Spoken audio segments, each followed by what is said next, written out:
What's up, everyone? Welcome back to the State of the Arc podcast. My name is Mike. My name's Kason. There were a couple of pretty interesting things in the news this week. Let's talk first about the Final Fantasy VII Symphonic Reunion.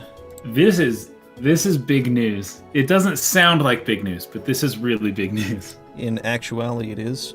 Yeah. All right, I'm just going to read what the article says. It says, like Kingdom Hearts before it, a new Final Fantasy VII official concert has been announced. The show will premiere at the Hollywood Dolby Theater in Los Angeles on June 9th, just in time for E3. That's the part that makes it interesting. Like 2 days before E3 starts, or before their press conference, something like that. Titled Final Fantasy VII, A Symphonic Reunion, it will feature a massive orchestra with over 100 musicians. That's a huge orchestra. That's really big. Yes, that's very expensive. And behind it all will be a big HD video projection of the game during its key moments. Arnie Roth will conduct, as usual, who served as a head during many Final Fantasy concerts, including Distant Worlds, music from Final Fantasy, Dear Friends, music from Final Fantasy, and Voices, music from Final Fantasy. Roth is a Grammy Award-winning artist who reportedly loves to work with video game music. Finally, pre-sale tickets for the show will be available starting April 20th. They'll cost $77.77 and can be purchased here. Very clever, very clever. Lots of sevens. No, what's really funny is that according to first-hand witnesses, I guess, according to what people say when they attended the Final Fantasy VII themed concerts like last year, Nobuo Uematsu said something about how the game was supposed to come out last year, and that's why they were doing these concerts. So they didn't cancel the concerts, but they definitely postponed the game. But the fact that it seems like they were going to use concerts, they were going to use the musical stadiums and the stuff that they had booked out at the time to promote Final Fantasy VII. So the fact that they've kind of got this musical event happening right before E3 that's going to be based around Final Fantasy VII means they're probably taking a lot of that promotional material that they couldn't use in 2018, and they're packing it right into this concert here this year. So it's a big deal. There were some rumors suggesting that there was going to be a reveal of some kind for the remake in April, but it appears as if that's not going to happen, and this suggests to me that the big re-reveal of FF7 Remake will be at E3. And I think they just figured, why not? Like, it's been years. It's been like 4 years since they revealed it. Yeah, it's been or 5. It's been a long time. Or 4. And they're like, let's just make this a big, let's just make this an E3 kind of thing. Like, I think it's pretty smart. So they've got a really big opportunity here. Collins says they're going to show footage of the Advent Children mod in the background. Yes, of course. The original game with the Advent Children mod. This is the remake now. Anyways, so interesting. Part of me kind of wants to go, but I don't know. They're probably all sold out by now. It said April 20th. What's now? It tells us the 21st. Let me see if you can even purchase this now. Can't be purchased. Yeah, check it out. $77 isn't like that bad for this kind of a show, especially at E3 in Los Angeles. That's not that Reunion. Bad. Okay, June 9th at 6 p.m. Oh, I guess that's the only show. Okay, here's 77. Are those sold out yet? This product is no longer in stock. Sold out. Probably was the case about 12 minutes after they started selling it. The more expensive seats are still available. Oh, the $129 ones are still there. So if you want to go to this, the 109s are still available too. So there's the more expensive seats are still available if you're interested. Go quickly because I think it'll sell out quick. I think it's pretty obvious they're gonna possibly reveal FF7 Remake around there. All right, let's talk about the PlayStation 5. Did you see that they released some official details on the PlayStation 5 this week? I did. For the most part, people seem pretty happy, but some of the rumors seem not to quite be real, I suppose. But at the very least, it seems like it will be backwards compatible with PS4, which is a big deal, I think, for a lot of people. I think Mark Cerny did an interview and according to Dreamcast guy, I think is where I initially heard this. He was suspecting that it was because Xbox was going to be revealing something, and so they were wanting to get ahead of the curve a little bit. Because I don't think this is going to be out in 2019 or anything like that. That's what I think. What we learned, it's not planned for release this year. So I think that there's a possibility, or at least I've heard there's a possibility, the next Xbox might be revealed at like E3 this year or something. There was also a rumor about a new Nintendo Switch, and this is kind of funny because after the PS5 was, I can't remember exactly who said this, but after it was determined that the PS5 will likely not launch this year, about a week later, I heard another leak that Nintendo had just scrapped their Switch Pro type plans, or one of the plans for the new Switch. Yeah, that they were kind of good. I think that they were really, if the PS5 came out that year, they were going to put out a new Switch. If not, they were like, hey, we don't have to do that. Yeah. And then did you see timing's pretty coincidental. Did you see the image that was apparently leaked from like a factory where the mini Switches are being produced? It's like I don't think small. I saw that. Here, I'll see if I can find an image of it. Switch Mini. Yeah, but you heard the same thing too. It's scrapped. They're not actually going to do it anymore. I hadn't heard that, but okay. It's just a rumor. We probably shouldn't even be talking about it because who knows? But Nintendo. It seems like all the three, Nintendo, Microsoft, Sony, they all have big new console plans coming up real soon. Anyways, Dreamcast guy has a video on it too. You can see the image there. It's like a person apparently like holding it, and it's really small. But yeah, nothing confirmed there. However, Cerny told Wired that he believes we will be able to release the system at an SRP that will be appealing to gamers. I guess he's saying price. In light of its advanced feature set. Where are some quotes here? The specs. Mark Cerny actually divulged quite a bit about what will be under the hood of the PS5 in terms of specs. With an AMD chip at its core, the CPU is created from AMD's Ryzen line, 3rd generation, with 8 cores of SNM Zen 2 microarchitecture. The chip also includes a custom unit of 3D audio. That was one of the big things they talked about, was increasing the audio capabilities. Because they were like, ever since the jump from the PS2 to the PS3, we haven't really seen audio has been basically the same ever since then, and that's something they want to jump up in the next. Well, that's probably the next the next point of immersion in terms of they're pushing their VR headset stuff. It seems like they're really banking on this taking off a lot at some point, more than it has so far. And one of the great methods that artists use to immerse people in video games and movies is the sound.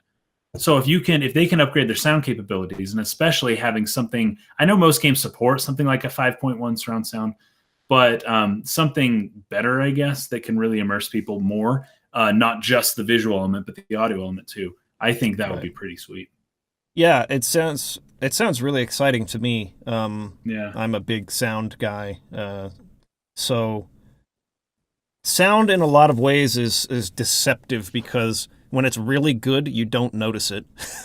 Yeah, but true. when it's also really good, you're also way more. But without it, I guess I should say, it's the illusion's completely broken. Bad sound really ruins it, and good sound you don't notice, which is how it's supposed to be. But let's see. It goes on to say.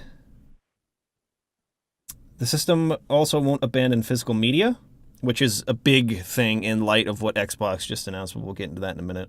Yes. So it won't be download-only console, according to Wired. The biggest inclusion, according to Cerny's description, will be the inclusion of a specialized solid-state drive. Yeah, that's a big deal. One that Cerny told Wired has a raw bandwidth higher than any SSD available for PCs. Now, the big reason for this is because they want to eliminate load times as much as possible with the PS5. Yeah. I think that they were talking about how fast traveling or just trying to open the game takes so long now. A lot of people are annoyed by that. I know I am. Yes. And so they're trying to eliminate as much as possible having to sit there and wait for a loading screen. So a really fast solid state drive will do that. Yep. Cerny is aiming to demonstrate that the PS5's SSD will allow for a new level of speed and performance. Cerny highlighted these capabilities to Wired by playing Marvel's Spider-Man on a PS4 Pro, which had a 15-second load time for fast travel. Cerny then demonstrated that the same load time on a dev kit, which reportedly was a low-speed version, it only took 0.8 seconds. That's a huge jump from 15 seconds to less than 1 second on Holy cow. on what is apparently a low-speed version of the PS5's dev kit. So that's pretty impressive. The PS5 will also support 8K gaming, but the demonstrations Wired saw were on a 4K TV. Now this, I think, is overkill. Yes, very much so. Although, I think I know why. So, if you have something along the lines of an Oculus Rift, right? Oh, sure. Well, a PSVR, you have separate screens for each eye that give you separate perspective that gives the illusion of 3D, right? And those have to be rendered separately. And if you can, I think they need 8K so that each eye can see 4K, if that makes any sense. So I don't know. There may be something there why they're doing that. They're trying to get it to perform better for VR purposes. For VR. I think much of this stuff is geared towards VR because 8K TVs, I don't know. I was actually watching if anyone's thinking of buying one, don't.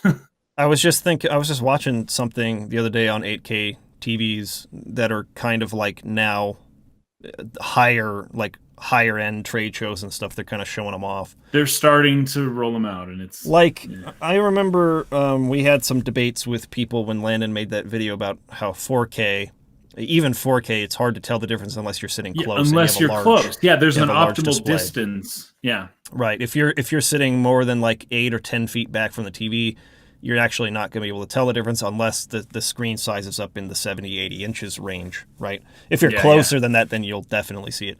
But now, moving from 4K to 8K, you need, again, probably about an 80-inch display, and you need to sit pretty close before you would really discern a difference. Yeah, and you shouldn't sit that close to a TV. No. And getting a display that large is just unreasonable for most people's setups. Like even like a 65-inch, which is a pretty large display, the difference between 4K and 8K would be almost indiscernible. Yeah. So, but you're right. It would make a huge difference for VR. VR is where having the higher resolution right up there on your eyes is important. It actually would make a little bit of sense. And it's not 8K, it's 2 4Ks technically, but it does make sense. I just, it's their choice to go that way with the console. I don't know that they need to, but at least it means they have a pretty good video card. So, backwards compatibility as the last part of this was huge. Yeah. PS4 and PS4 Pro owners, your PS5 will be backward compatible with PS4 games. Yep. So they have confirmed that it will be backwards compatible with the PS4, which is huge. Yeah, that's huge. There were some people saying that the rumor was that it was going to be backwards compatible with all PlayStation games. Yeah, that's where it's like, well, I don't know about that. Rumor doesn't appear to be the case. If that's true, that's a day one purchase. If it's true, it could cost $800 and we'll probably still get it because I would buy it immediately, no matter how expensive it is, if that was true. It probably won't be that much, but still, that would greatly increase the value. But it seems as though they've only really confirmed the PS4. It's possible that they were testing some prototypes for laser readers that could switch out, and it would just be a huge pain to create a console that could read all of the former discs and stuff, and that. Mm-hmm. Probably the PS6 is going to be discless also without any physical media. So I don't think it's ever going to happen, unfortunately. But yeah, that would be crazy. At least it's backwards compatible with the 4. Even it being backwards compatible with the PS4, that just off the bat makes it more appealing as well. Because, you can buy a PlayStation 5. Let's say its lineup isn't like gigantic at launch, but there's like 1 or 2 games you're really interested in. A lot of people say, well, I'll just wait to buy that because I'm going to wait for the library to grow. Yeah. Because a lot of people will try and like trade in their old console to like, lessen the amount they got to spend in cash on the day that they buy the new one. So if you're going to trade in your PS4 to get PS5, if it's backwards compatible, you can still play all your PlayStation 4 games or buy PlayStation 4 games you haven't got yet or whatever, and still That's play true. that on the new console. So Yep. even still, I just hesitate to buy something on a launch day because they're going to have a better version of it in 2 years. I They've know. just You just shown wait that a they're little going to do bit. that. Yeah. So they better have like the only exception is if they had something I like had to have right away. Like if Final Fantasy VII Remake or something was only going to be on the PlayStation 5. Yeah. But they In probably won't 2020. be. It's going to be on the PC Yeah, they won't eventually sell anyway. very much off the bat if they do that. So So I don't know. I it'll be interesting to see, but the backwards compatibility definitely makes it more appealing to buy right off the bat. yeah, I think so. But anyways, interesting stuff. Hopefully we'll hear more about that E3, maybe. Just real quickly, I'm just going to go through this really fast. This is Yeah, go ahead. Xbox One sad. I have no idea what they're thinking. It's I know. it's Oh, supposed to be Xbox One S, all digital edition. Yeah. So I don't know why they didn't just make it Xbox One S with like a hyphen AD or separate that somehow. But they put it all together. I'll just show it on the screen. Or just SD. Well, As that gives sad. Just I mean, you have to understand people are going to start memeing that immediately, Yep. especially with something that's not going to be popular with core gamers, which is a digital only version of the console. So you can't play your physical media in it. So I guess they wouldn't be aiming to sell this to anybody who has currently or at any point in this generation owned an Xbox One, because if you bought any games, like physical copies of a game, you wouldn't even be able to play them on this. So they're trying to sell people who haven't bought one yet. I don't know. I just think that people are really wary of anything that is digital only, that you can't buy the physical copy and put a disc You in don't there. It's own the it. choice. Yeah. At some point, your whole console you spent however much on will be obsolete because they won't. I don't know. They could just take away all of your digital stuff at any point. It says Stop here, supporting it. Xbox announced that Xbox Live Gold and Game Pass are now getting bundled together for a lower price called Xbox Game Pass Ultimate that costs $15 a month. This bundle includes access to free games every month as well as Xbox Live Gold subscription. Microsoft also announced an all-digital Xbox One S coming May 7th that will cost $250. So I think that's supposed to be like $3 or $50 less than the normal price. But Yeah. Xbox Ones are always on sale because, like, if you just go to you go to your like local stores where you buy them, and they're often like discounted. So it's not even that much less than the normal one. Yeah, I know. It's like you may as well just get one that you can own games for if you want to, you know. The all digital edition will come with Minecraft, Forza 3, Sea of Thieves, and a special offer for Xbox Game Pass. So it comes with a couple games. If you want to play those games, then that may be something to look into. Anyways, not interested in that. Not actually. Not when the PS5 made their huge announcement. It's like, yeah, I'm going to save my money and I'll get one of those. Sorry, Xbox.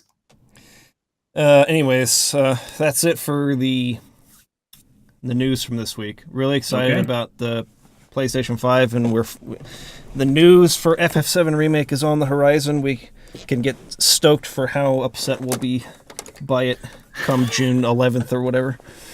Yeah, don't get too hyped. It's exciting, it's awesome, it's fun, but, you know, we have no idea what it's going to be. We really just don't. Nobody does. Okay. So our main topic today is telling the story, or telling a story, without words. Now, I think the reason that I wanted to talk about this, well, originally when we included it as a podcast topic, but then again recently, the reason it stuck out to me while we're looking over it, it's because I was I'm working on this novel, and I was doing some editing on a chapter, and I felt like, holy crap, I'm really like overwriting this dialogue here.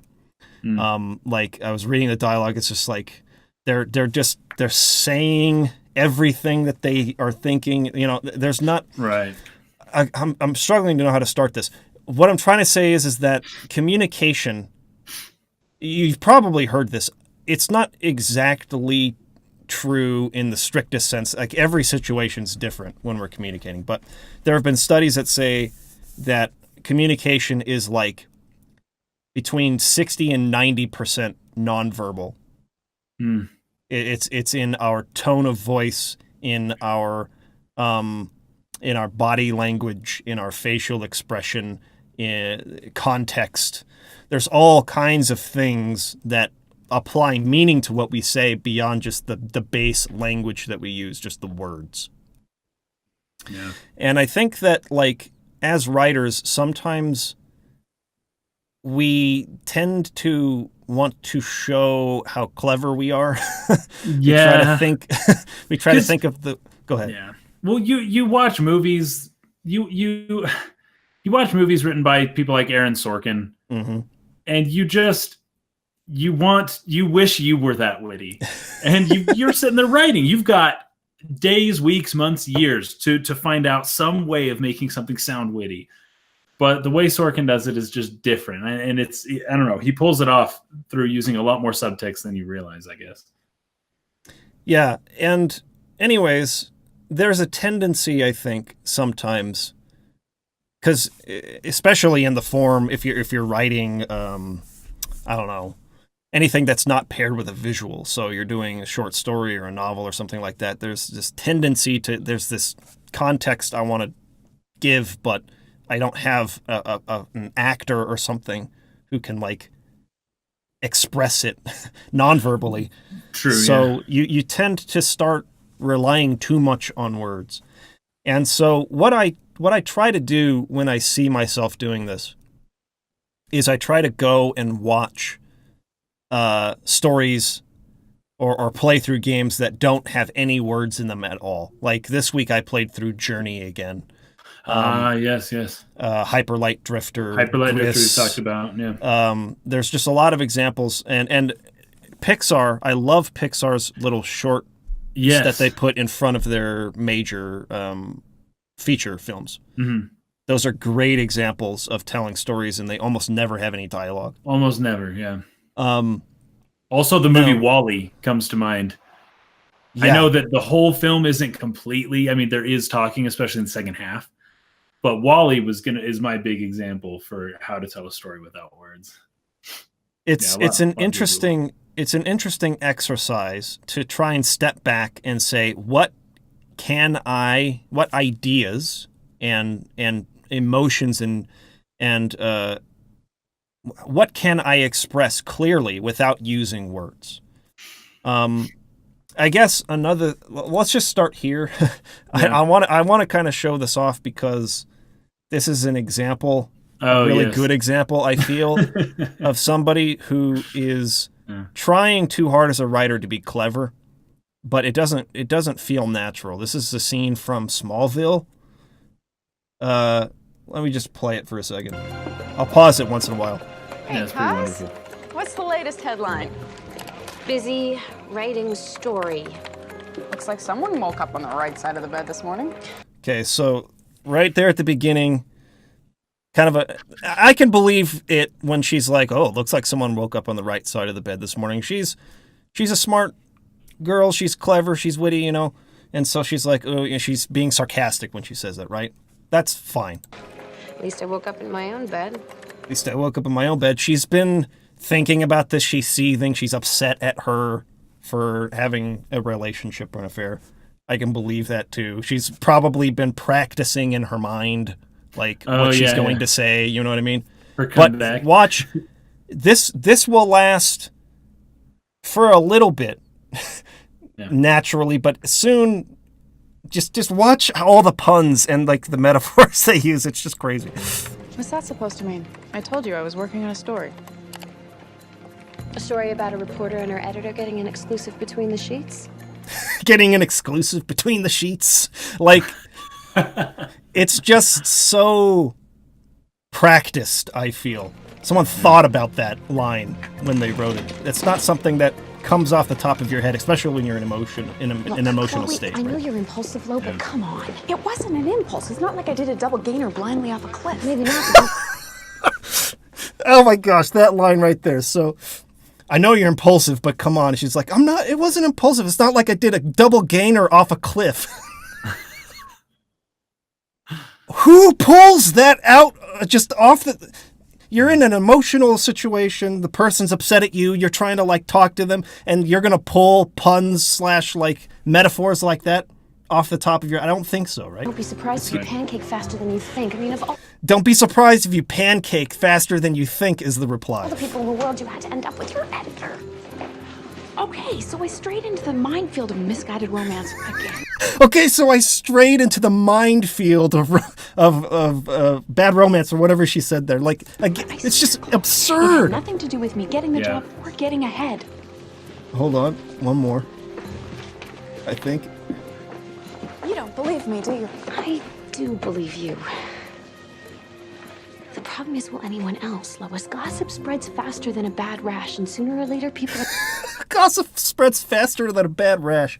Okay, anyways, I think you get the idea. It just goes on and on like that. Yes, the puns and metaphors and the well thought out comebacks and all that. Stuff. Zing, zing, zingers, just back and forth all the time. Yeah. So, okay, so why doesn't this work, right? First of all, not only is it not really that funny or well written, but it's storytelling, I think, more than anything else. As a storyteller, what's the most important thing to have is a strong, like, real observation of how people act. Like, you need to have a good understanding of realistically the way that people talk to each other. Otherwise, you're going to write stuff like that. And it's absolutely weird and awkward and not natural. Nobody talks like that in real life. Nobody does. Well, every now and then you'll find somebody who's like that, but it would be someone like Stephen Colbert or Christopher Hitchens or like people who are just unbelievably smart and witty, but that's not who these characters necessarily are. And somehow in the show Smallville, which I have seen like 5 seasons of that show, I used to watch it back in the day, every character is like this. They are all just so insanely witty and have these quick comebacks every single time, and it is really obnoxious. Yeah. And because you never get that many people like that at once, ever. It's just ridiculous. No, and we don't rely naturally on words as much as we do on how we're expressing the words to communicate to each other. We use nonverbal communication more to get the point across than we do words. You know, people don't talk unless they have to in a lot of instances, right? Like if somebody asks you a question or to do something, you can, if a look or a shrug of the shoulders or a simple one-word answer will suffice, often that's what people will do. They don't, always speak everything out plainly. Like there's a lot that people can infer just from looking at somebody. Absolutely. Faze Vania says how often I've come up with a witty response 3 hours later. Yeah, that's jerk store moment. Exactly. That's it. That's how it is for most people, right? Like you think about it and then you come up with something. And so when a writer's sitting down there and doing that, they're literally taking the 3 hours to write the scene out, right? And to think of the cleverest thing they can possibly think of that's going to come across like it's not very natural. And this is why I love, like the video that I did on dialogue where I was examining the Coen brothers, right? Oh, yeah. They write in ums and uhs and awkward pauses, and they allow the actor to express how they feel through their body language, through their tone of voice, instead of trying to dictate that in the words, in the script that they've written, like they were trying to do in that Smallville scene there. Yes. You know what's funny, though? This isn't just Smallville. This is a lot of movies that I watch nowadays. This is a lot of specifically superhero movies. or like with the Avengers, or you've got your Captain America who's super witty with Thor, and then you've got your Tony Stark who's just got all the clever comebacks, and these movies do it a lot, and it's something that's really started, especially recently. It's something that's really become really bothersome to me. Chai Guy says, good writing doesn't need to be 100% natural. Yes, and I'm not making the case that it should be. What I'm saying is that, because it is true, and we've talked about this a lot in the past, how natural conversations derail all the time. People cut each other off and interrupt each other. We talked a lot about this when we were reading Crime and Punishment. Yeah, that's true. Yes. Because that book, it's mostly that. This off the rails kind of, detour conversations. People's thoughts wander, something comes into their mind, and they go, oh yeah, I forgot I wanted to tell you this, and they just change directions. When you're telling a story, you need to have it moving forward. You can't just I'm not saying you can't, but generally you don't want to have non sequiturs totally take us in a different direction for 10 minutes and then get back on point and move forward with the story again. You want a little bit of it in there for the sake of it feeling natural. This is what I feel the Coen brothers do really well. They have all of that in there, but it feels like it's a non sequitur. It feels like it's an interruption, or it feels like it shouldn't, like this doesn't relate, but they still almost always use those moments as a setup for something later. A great example of that in Burn After Reading is they're having a dinner conversation, or it's like a party, a bunch of people are over, and he keeps talking about how in his 20 years of service as a marshal, he's never discharged his weapon. He brings that up kind of randomly, and it's like, well, what's the point of that dialogue? But you're seeing in his non-verbal communication how fidgety and nervous he is, and how not confident he is, but he's trying to give off this appearance as if he's this cool under pressure, totally rock solid marshal. I've never discharged my weapon in 20 years. I'm totally cool under pressure. But it's clear through his nonverbal communication that he's not. He's absolutely not that. He brings it up again later in a dimmer conversation when he's on a date with this woman. They're talking, and he just randomly brings up, in 20 years of service, I've never discharged my weapon. Now, I'm not going to spoil what that sets up later, because it's very, very kind of a pivotal thing in the movie, but you should watch the movie if you haven't and pay attention to the fact that all of these words, and especially, most importantly, combined with the actor's performance, the nonverbal stuff, is telling us more about the character than the words are. The words are telling us this. He's telling us something totally different in his mannerisms. And that is how people are. People try to put on appearances. They very often do not say what they mean. No. They're uncomfortable, or they feel like it's not appropriate to say it, or they don't want to upset anybody. There's a million reasons why people won't say what they're really thinking. And so getting in touch with that and being observant about how are ways that we can communicate those messages without words, it becomes clear really quickly when you start paying attention to mannerisms, tone, and all these other things. Even tools within storytelling like music, which camera angle that you choose, all of these other ways, these tools in your toolkit to express an idea without dialogue. It's really, really important to nail that so that you don't end up having to try and explain only through your words what's happening, what people feel. You know what I mean? Yeah. In fact, what's that old-timey oil film with Daniel Day-Lewis? Oh, There Will Be Blood. There Will Be Blood. Yeah, in that great movie. example. Okay. Probably the most creepy, foreboding moment of that whole film is when he is he's at a beach, right?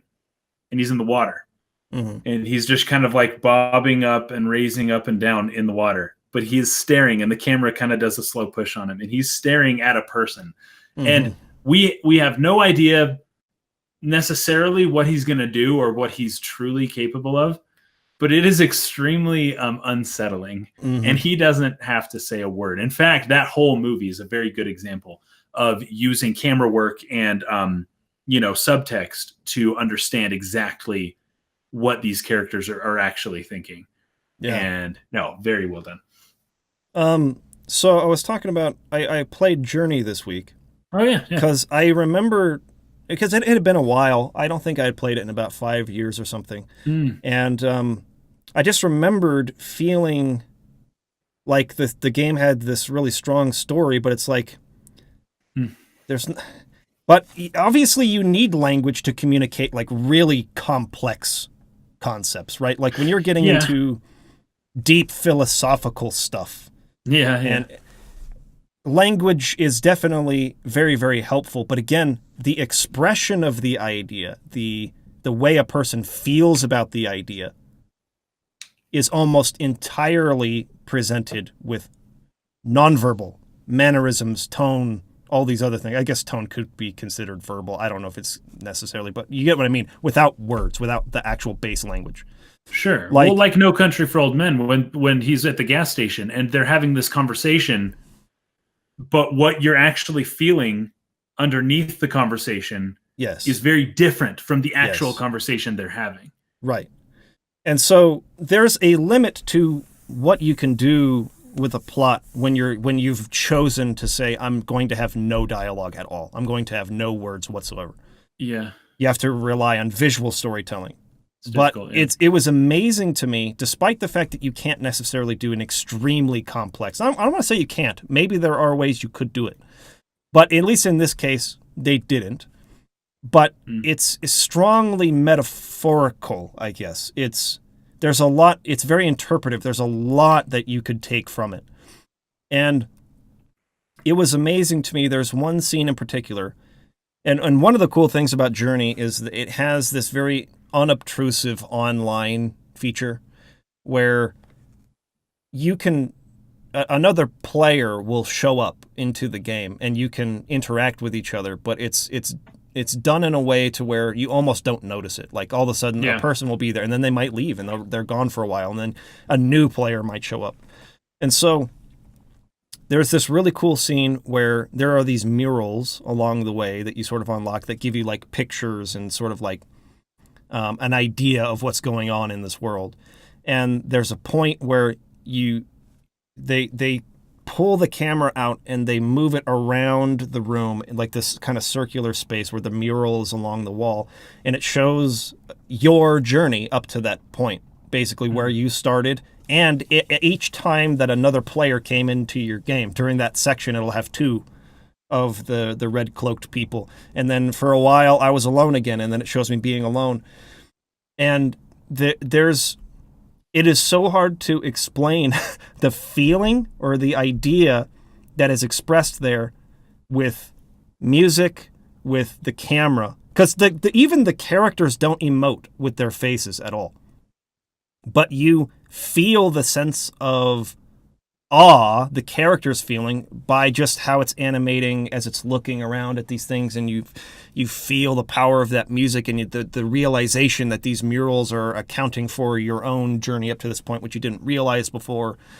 It was just really poignant to me how a scene like that could be so emotionally resonant, and there could be so many ways to interpret the game's message about, is this a metaphor for life itself?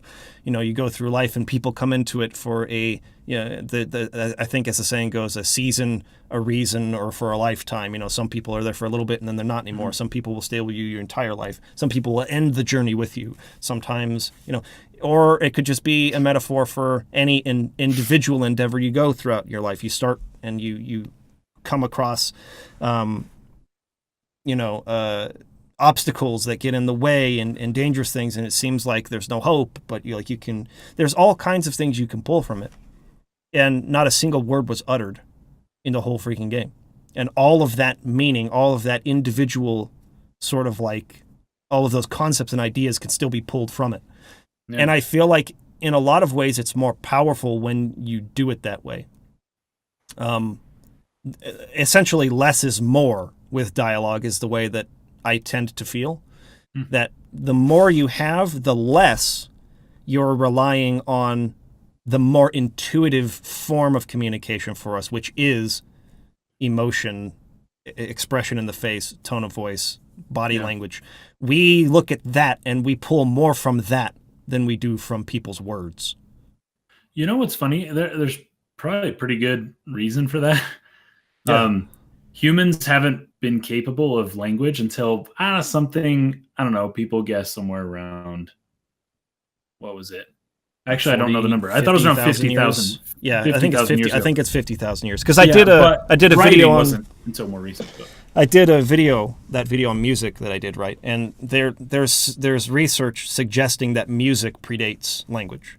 That really? We that actually were makes playing music sense. And singing and using rhythm before we were using language. And you can even see that elsewhere in the animal kingdom. There are certain, it's usually like mating rituals, but like dances and song that absolutely. Certain animals, lots of animals, especially reptiles and birds and stuff, but even some mammals do in order to entice, and to a large extent that is what humans are doing when they're dancing. There is some type of like sexual tension there, I guess, when you're moving your hips and stuff. But the idea is, how did humans communicate? Animals communicate, they don't talk. How did, for the past 3 billion years of evolutionary history, how did organisms communicate with other organisms? Well, maybe it didn't happen much at the beginning part, but at least in the last few 100 million years, there have been ways that animals can just look at each other and know what they're feeling, what they're thinking, what they want from you, what you may want from them. And you can tell whether they've read you correctly or not based on what they do immediately after.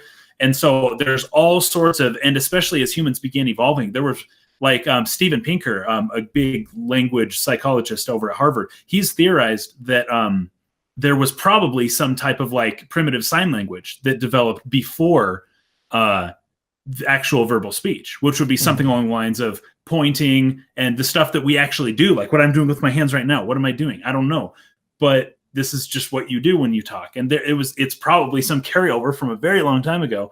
But certain things that you can do and certain inflections, like every single language in the world, if you're ending your sentence in a question, it rises in an uptone. It goes, almost like a grunt, right? Every language does this. That points towards some type of commonality that happened amongst humans a long time ago. So point being, humans could communicate probably very well before language even existed. And so language exists now. We can communicate more complex ideas, but that's still not yet the primary mode of interaction between humans, because we evolved all the way up to this point without that. And now we have it, and it's great, and it's led to a lot of great technology, all the stuff we have. But most of the information you actually receive is through your eyes, not your ears. Yeah. FaZe Vinia has something here that I want to read in just a second, but this kind of just leads me around to the point ultimately that I wanted to make with this, is that when you are really observant, I mean, anyone who wants to try this, just try it. Like, go into regular conversations with people in your life and try to take note of how they use nonverbal communication and how much of that gives context to what they're actually saying. Like, if we just, and this is why what FaZe Vinia says here, what do you feel is a good way to describe nonverbal communication in text? That's why text is so difficult. That's why we created emojis, and people use emojis in text messaging and like in their tweets because it informs what the base sentence is really trying to say. Because without that, we misunderstand each other all the time. I can't tell you how many times I type something in and the person goes, well, are you upset with me? It's like, why on earth would you think I'm upset with you? Because you don't use emojis. We're like barely too old for the emoji, for when the emojis started showing up in text. We missed that, so we don't use those. So, yeah, it's like, if there isn't a facial expression or a tone of voice to accompany the sentence, a person could read the same words, but imagine that the person is upset, and it would come across that way. Like, oh, why are you being so flat? in how you're describing that. Like, are you impatient? Am I annoying you? Do you not want to talk to me?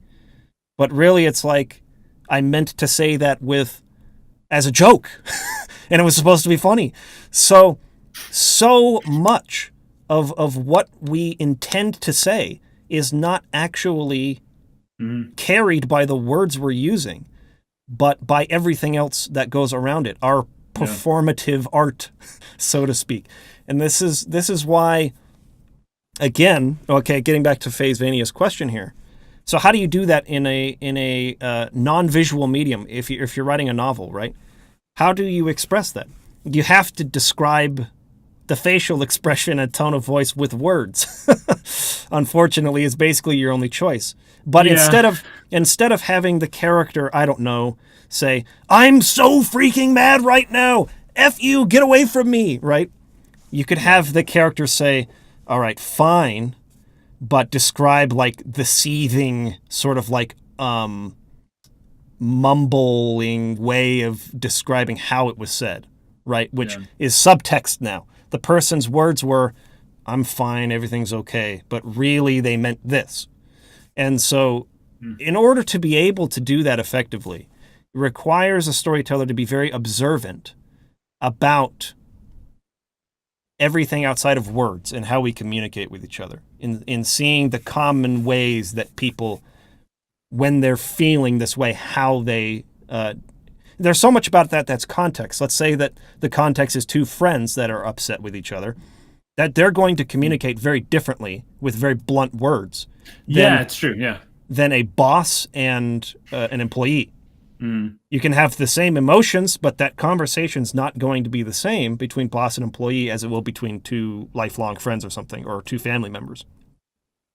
So being observant about that and watching what people say, but paying more attention to how they say it or what they express through their body language is really key to avoiding writing dialogue and writing scenes and that were like Smallville there, where I feel like that writer's goal was to try and be like Aaron Sorkin, where they just have these comebacks that are just, they're so witty and these are smart girls and they're back and forth like that, they're just as if that's telling us something about the characters. But I think that the writer was more concerned or had a higher priority to write dialogue that he thought was smart than he was about making realistic observations of how people respond to this kind of tension and trying to present that believably and allow the actors to do the legwork there, not trying to on the nose describe exactly what each character thinks by just blankly stating it with these puns back and forth and metaphors that are just ridiculous. So anyways, I think it's interesting and something I wanted to try and do this week and maybe next week too, before I try to get back to like writing again, is sort of immerse myself in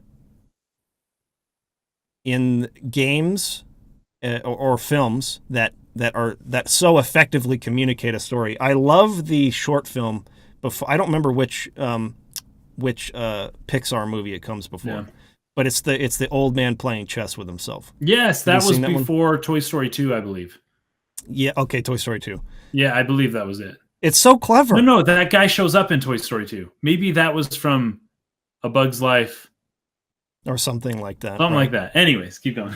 It's so clever because they use the camera as a large like storytelling tool. Like the camera is pivotal to that working, because what they do is they set it up to where he's sitting there and he makes a move and he gets up very slowly, and he walks very slowly over here, and then sits down and changes his expression as if he's a different character. Aha!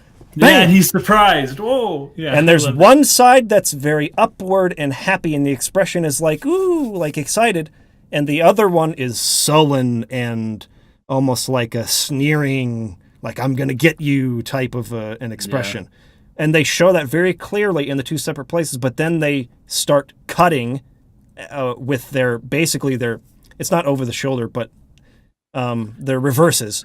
Yeah. Is what Just it's called. shot reverse. Reverse angles. And so they're not showing you him getting up and moving every time. Now it starts to play out as if they are just legitimately two characters looking at each other. And this is what's going on in the mind of the character, right? He's playing two parts, and he's imagining this as if he's playing against another person. So we are now like in that character's perspective or point of view, which is just cutting straight back and forth. And then this guy, it is so brilliant, and there's not a single word uttered in the whole thing. And you get like a whole storyline where then he like tricks him by pretending that he had a heart attack, and he gets up and like switches the board or flips the board around, and he starts cheating. He starts cheating against himself.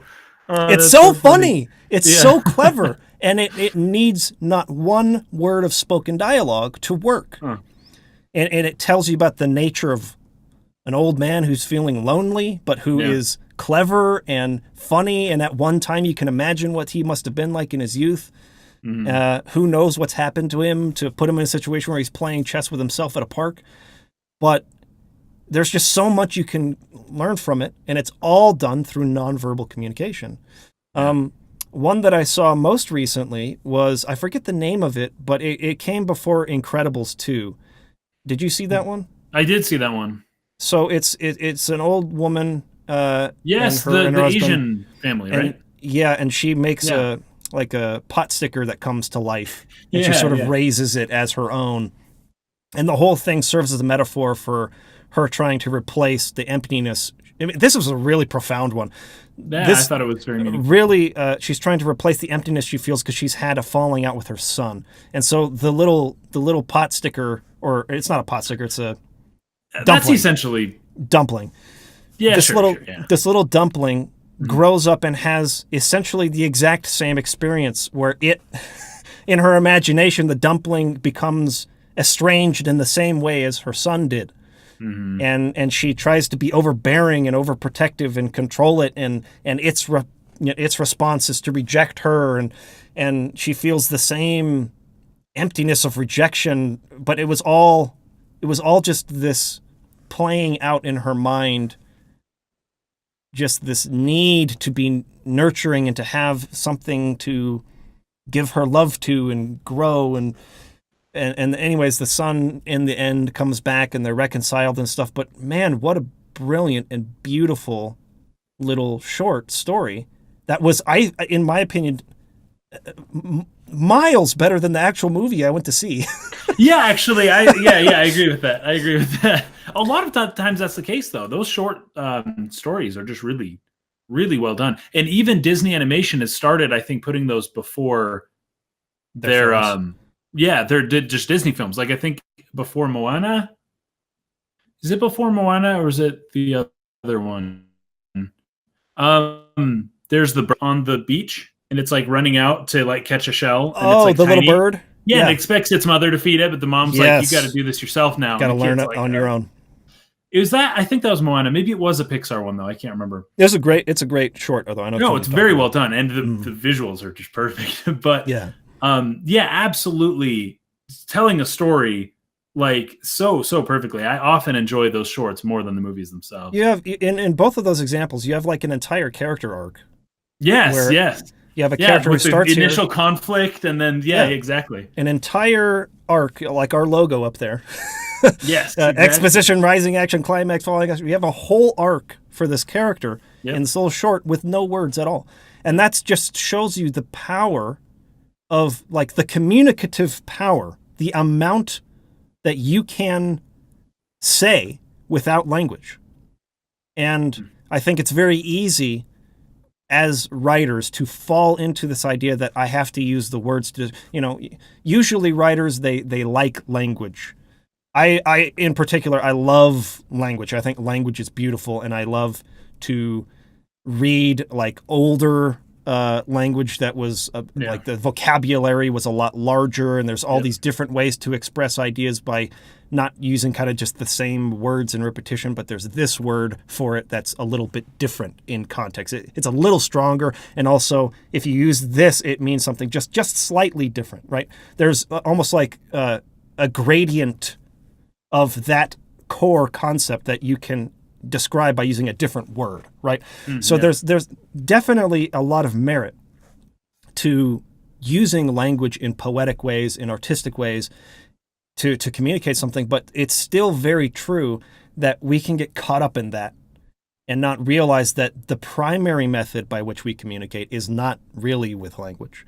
Not really. We're talking to each other all the time, but we're not really getting the message across with the words as much as Not we are nearly with as the much, other yeah. things. Not as much as you think you are. And so stepping back and realizing how much of those stories we've been talking about are gotten across without words is really kind of inspiring to say, like, okay, I need to take a step back here. I need to evaluate the dialogue I've written and say, I don't need to say this, this, and this. I can describe the facial expression, and that would be even more powerful or be made even more clear.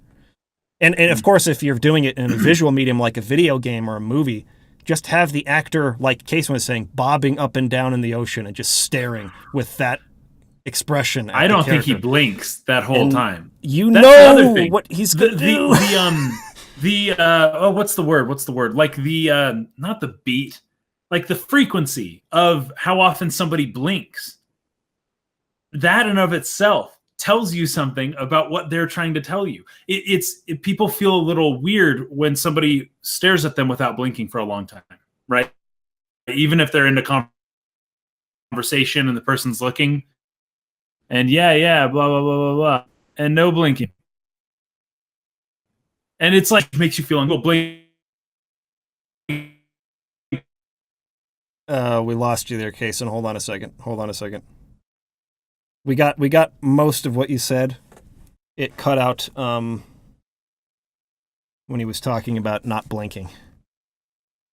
Faze Venia says, not sure talking back to back is nonverbal. I'm not sure what I said to suggest that, but obviously speaking is nonverbal. I'm not suggesting that it is. Nonverbal communication, even when you are speaking to someone, is about the expression of the face and the body language and stuff. So I don't know what I said, but if I suggested that, then yeah, that's wrong. Do you think he's coming back? No, I thought he was coming back. Oh, there he is. So you cut out around the time you were saying not blinking? Yeah, so when people talk and they're not blinking, right? Mm-hmm. Like this. And they're just talking, hey, how are you? Are you doing good? Well, that's super nice. It's unsettling. Yeah, and it's like, but if you're just blinking, I don't know. But even if you blink too fast, like if somebody's like, hey, oh crap, we're losing. How are you doing? Again. Like it's pretty much, right? Okay, you're back. Sorry about that. But even blinking fast, it kind of does the same thing, right? Yeah, when somebody talks weird. And they're blinking really fast, it's like, whoa, like something's wrong, right? Because it's breaking the eye contact too much. So you don't want too much blinking. You don't want too little blinking. There's like a Goldilocks zone sweet spot for blinking that otherwise, if you aren't in that zone, you're communicating something. Maybe not even intentionally, but you are. It is part of the communication. So even something as subtle as blinking frequency, I think is something that just greatly impacts a conversation that people have. And it should be used more in like movies and books, I think. The frequency of blinking, people don't use that very often, but I think they should because that's huge. Yeah. Faze Venia says, I was responding to Chai Guy. Oh, okay, sorry about that. Okay. But did you go over some of the comments? Because some people had some recommendations for you. Let's see. What did they say? So Chai Guy says, or no, here it is. M1H says, have either of you played King's Bird? It started a while ago, and the dialogue is nonverbal, and it almost sounds like the characters are humming a melody.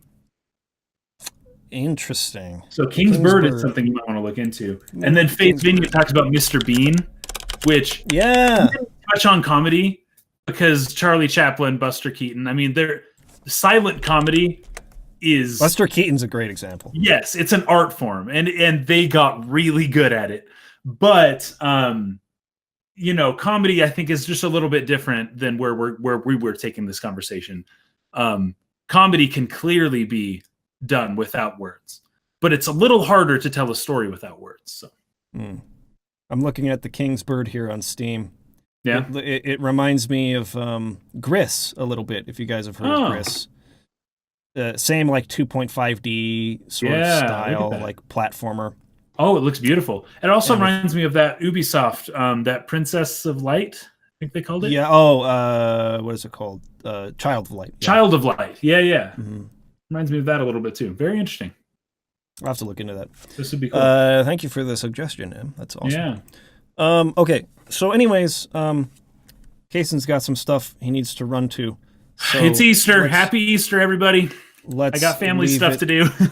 Leave it off there. There are just a couple of community stories. If you need to bounce, feel free to do so. I'm just going to go over them quickly. Okay. I did check them out, though. So, all right, guys, I got to go. Peace. Later, man. Later. Okay.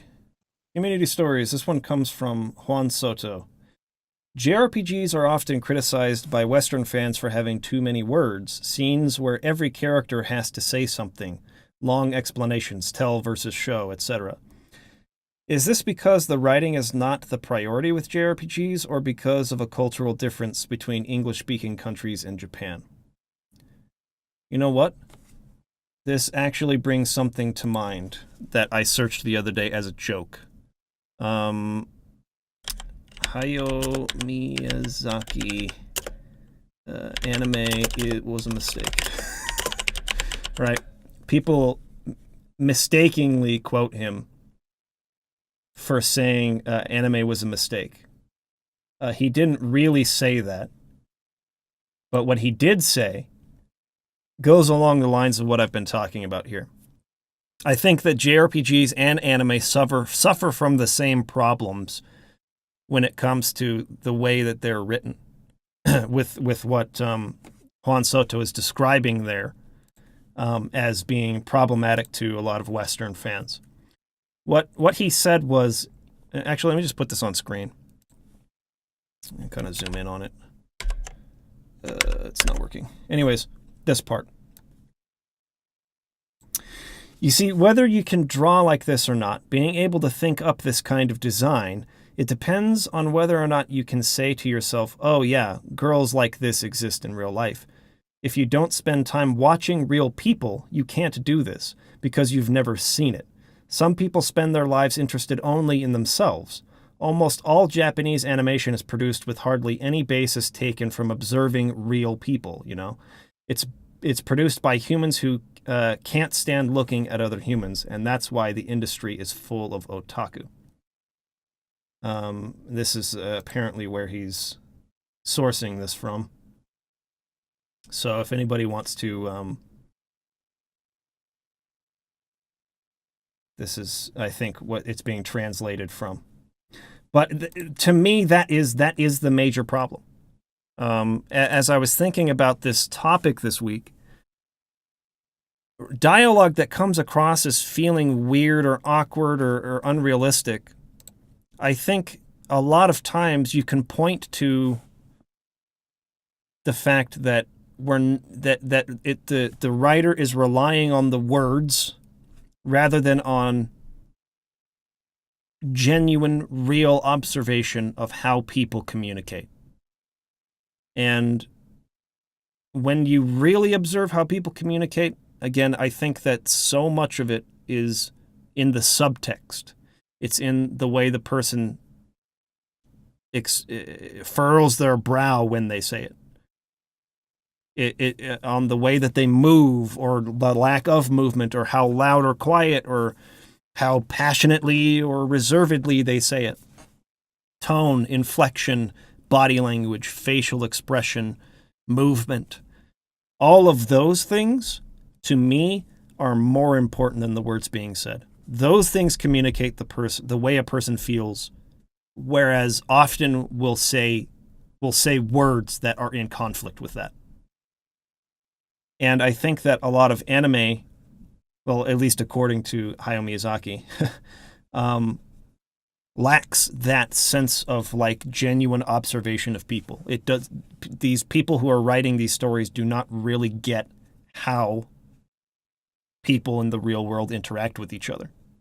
and they're writing without that sort of knowledge from observation. So I think that that's probably what the problem is there. Anyways, thank you, Juan Soto. There was also this wasn't a question so much as just a a comment on this from Dude McGuy. I want to go over this. I don't have a question so much as a comment or contribution. It may or may not be useful depending on where you go with the topic. You don't have to read this whole thing on the podcast. Well, I'm going to anyways. When I read the question, I think of visuals, audio, and interaction gameplay. I want to make a point on the last one. When we look at storytelling in video games, I'm going to put this over here so I'm not looking away. When we look at storytelling in video games, I think that telling the story through the gameplay and player interaction is usually the most effective and important tool to that end, more so than storytelling through visuals, music, or writing, though those things are still important. In other words, if the purpose of the story is to convey an idea or emotion to the player, then that idea or emotion should be conveyed to the player through all aspects of the experience. But gameplay is the most frequent way to engage, or we engage with a video game. We generally spend most of the total hours focused on playing a game rather than reading or passively watching, listening to them. So with that in mind, I'd like to bring up an example from Final Fantasy 15 for how to tell a story without words. We criticize FF15 a lot in the Resonant art community, so I think it's good to give the game some credit when appropriate. He gives a spoiler warning here. I haven't read this yet. Spoiler warning for FF15 chapters 9 and 10. If you have not played that yet and you plan on doing so, he's giving a spoiler warning, so I just want to make sure that's clear. In chapter 10 of Final Fantasy 15, the group is on a train headed for Tenebrae. Morale is at a really low point here, as Luna was killed and Ignis became blind a few weeks earlier. The train stops at a station called Cartanica, where there's a dungeon that needs to be completed. Before you go there, you have the opportunity to eat a meal on the train, but your only option is a lousy cafeteria food plate that gives you very poor buffs compared to what Ignis would be able to cook for you if he could. That is fascinating. I don't even remember that. I don't think I ever picked up on that. That's interesting. As you progress through the dungeon, Ignis tries to help the party, but he is ineffective and struggles with his new handicap, and his animations and slow movement speed show how much he struggles to keep up with Noctis and the others. There's tension between the group, and Noctis, the player, is criticized if they try to progress at a normal pace. Later, you come to a campsite in this dungeon, and if you choose to camp there, you'll have a somber version of the normally upbeat camping theme. The acoustic guitar has been replaced by a very slow and low-pitched electric guitar, which sounds like it's either struggling or almost unwilling to play the normal melody. All of the recipes that the player has collected are unavailable as Ignis is unable to cook them. Perhaps he could try, but no one wants to ask him due to the circumstances, leaving you with the options of warming up a can of beans or cup noodles. A regular event that is normally a cheerful, bonding experience for the group now has them sitting in silence with their heads down or looking away from each other. Noctis even dismisses Prompto's offer to look over the photos as they normally would. This is pretty good stuff here. Nearly everything the player has grown accustomed to in the normal gameplay loop has been disrupted in order to convey the feelings of sadness, frustration, and past the point of no return to the player. The music is sad and slow. The environment is dark and swampy. There is no more cheerful banter. A loyal party member can no longer contribute effectively. Excuse me, there's something in my throat here. There are no good food options to buff the party. No place to sleep for an experience multiplier. The open world has been taken away, and the character that once drove you across the map now impedes the pace of your progress. By limiting and removing the player's options, the game does a complete reversal from the first 8 chapters to really drive home the feeling and convey it's trying to convey. I'm just going to stop there for now, but that is a fantastic example, Dude McGuy. A really good example of telling the story through the gameplay. It's really unfortunate that I don't remember that. I don't think I tried camping at that place, which is too bad. Because I do agree, that is a really, really great way. Taking something the players become accustomed to and then taking it away, especially under these circumstances, is a great way to tell the story without words. That's a fantastic example. I really like that. Lastly, Daniel Imperial asks, what are some of the best examples of environmental storytelling that you've seen? Journey, Hyper Light Drifter, Final Fantasy VII. I've talked about that a lot with the Nibelheim incident with Sephiroth, and then when after you get past the Zalem, right? Initially, when you play the game, you're driven to catch a chocobo and run past it, and you run past it, and then the Zalem is spiked on the tree. Examples like that I felt were very good environmental ways of telling the story, showing us how powerful Sephiroth is rather than telling us. And that one that was just brought up by Doom McGuy is a really good example too. I think that's actually pretty brilliant. But in terms of just strict environmental storytelling, I really, really like Journey. The way that Journey does it through its murals, which you kind of have to seek out. They're like secrets. You go and find them, and you can kind of get more context for the story. So Journey's probably my favorite example. Okay, I think that's it. Let me read some comments here. We got Chocula Ultra says, ooh, on the topic of anime being made by people who seemingly are antisocial, there's this 40-minute interview with Hideaki Anno, director of Evangelion, and there's this bit that really struck me. He sort of says he hates the art he makes that reminds him of himself. That's deep. FaZe Vania says, I feel like most female characters in anime are poorly written, probably for this reason. I agree. It's one of the biggest problems I have, for instance, with Xenoblade 2. I can't stand the way the female characters are written in Xenoblade 2 or the way they're designed. Chocula Ultra says, I see a lot of female anime characters to be animated, the animated equivalent of the whole manic pixie dream girl trope that's been shitting up Western media for the past decade. He says, poorly written, just a bunch of quirky tropes thrown together, no real character arc or development, etc. Waifu material bait. I didn't even notice the music beats during that part with Ignis or the banter. Deep insight right there, says Chocula Ultra. I agree. That was really, really poignant insight from Doom McGuy there. I really liked that. FaZe Vania says the spiked Zalem was possibly the most effective moment in video game storytelling for me. Dude, I'm with you. That and Sephiroth killing the dragon in one swipe of his sword, those two things in tandem with each other, did more to for me to feel the impact of how powerful Sephiroth is than anything they could have said in the dialogue. It was just like, holy crap, this dude's powerful, right? That idea was conveyed way more powerfully through showing me those things than through anything they could have said. We got Vesalius here who says Inside is another great example. Inside, is that a game? Inside. Gotta look it up. Inside is a puzzle platformer adventurer game developed and published by Playdead. Is that the one you're talking about? If so, I'll have to look into that. Seems pretty cool, though.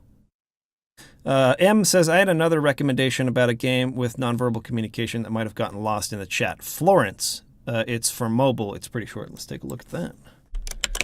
Florence is an interactive story and video game developed by Australian studio Mountains and published by Annapurna Interactive. The game was released in February 2018 on iOS and March 14th for Android. Okay, Florence, The King's Bird, and Inside. 3 games for us all to look into this week that are great examples of telling the story without words. So if you'd like to try any of those 3 out, I think those are all great examples. Of course, feel free also to open your Final Fantasy 15 file again, which I think I'm going to do, and go back to that part and do that campsite, because now I'm really interested to see how that all unfolds. FaZe Vania says, yeah, especially because I got wrecked by the Zalem like 10 times before I figured out I needed a chocobo. That's exactly right, too. Because they don't like directly say, go catch a chocobo, don't even try fighting this thing. They let you wander in there and fight it and die first and go, holy crap, I can't beat that. Of course, you can if you really understand it, but at this point, you're not supposed to. The player's knowledge of the materia system is at level 10, right alongside the characters being at level 10 or whatever, right? So on your initial playthrough, you're not supposed to be able to walk in and beat the Zalem. It's supposed to be an obstacle that's too great for you, and so you're supposed to go find another way, just run around it. And then you see that freaking Sephiroth just impaled and spiked that same monster, and it's just like, oh, crap. Okay, that's it for today's podcast. Thanks, everybody, for watching. We appreciate your support, and we will see you again next week. Peace out.